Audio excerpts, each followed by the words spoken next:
15 বছরের জরাজীর্ণ অবস্থা ঘুচিয়ে শেরেবাংলা নগরের জিয়া উদ্যান ফিরে পেয়েছে তার আগের জৌলুস।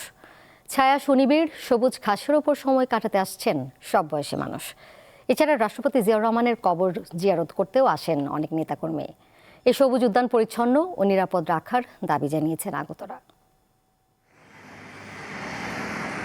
কংক্রিটে ঠাসা এই নগরীতে একটু স্বস্তির নিঃশ্বাস নিতে অনেকেই ছুটে যান শেরেবাংলা নগরের জিয়া উদ্যানে। বেড়ানো, গল্পগুজব কিংবা শরীরচর্চা সবই সমান তালে চলে এখানে। 74 একর বিস্তৃত এই উদ্যানের দক্ষিণে জাতীয় সংসদ ভবন, উত্তরে চীন মৈত্রী আন্তর্জাতিক সম্মেলন কেন্দ্র, পশ্চিমে গণভবন এবং পূর্বে তেজগাঁও বিমানবন্দর। প্রবেশপথে ক্রিসেন্ট লেকের ওপর রয়েছে ঝুলন্ত সেতু।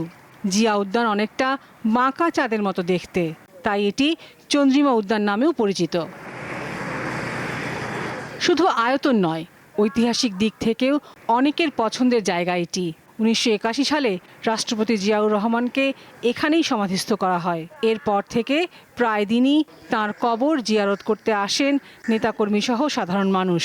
এটা একটা ঐতিহাসিক স্থান, কারণ শহীদ জিয়াউর রহমান বীর উত্তম, যিনি বাংলাদেশের স্বাধীনতা ঘোষণা করেছিলেন, তিনি বাংলাদেশে গণতন্ত্র পুনঃপ্রতিষ্ঠিত করেছিলেন। আমরা যারা ঢাকায় থাকি বা আমাদের যে এলাকা গ্রামে থাকি, আমরা তো একটা সেন্ট্রাল মনে করি ঢাকাকে।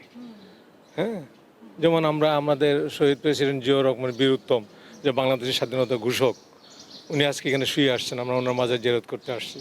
কিছুদিন আগেও এই উদ্যানটি ছিল অযত্নে ও অবহেলায়, তবে ক্ষমতার পট পরিবর্তনের পর পুরো এলাকার চেহারা বদলেছে। আবর্জনায় ভর্তি ছিল। আজকে আমি পুরা এই জিয়া উদ্যানটা ভিজিট করেছি, দেখি প্রত্যেকটা রাস্তা খুব নিট অ্যান্ড ক্লিন। আগের থেকে অনেক গোছানো পরিষ্কার হয়েছে। তারপরে আমি আসলে অন্য কাজে আসে ভাবলাম যে আজকে সময় আছে হাতে, প্রেসিডেন্টের কবরটা জিয়ারত করে যে কারণে এখানে আসা।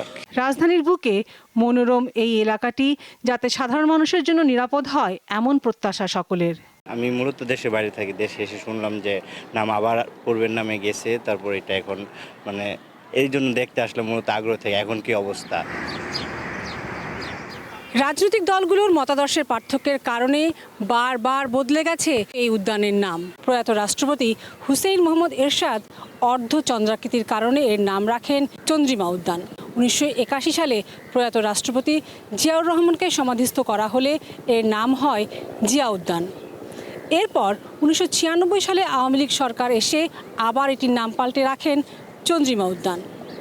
সর্বশেষ 2024 সালে আওয়ামী লীগ সরকারের পতনের পর এই উদ্যান ফিরে পায় তার আগের নাম। লাবণী গুহ, দীপ্ত সংবাদ, ঢাকা।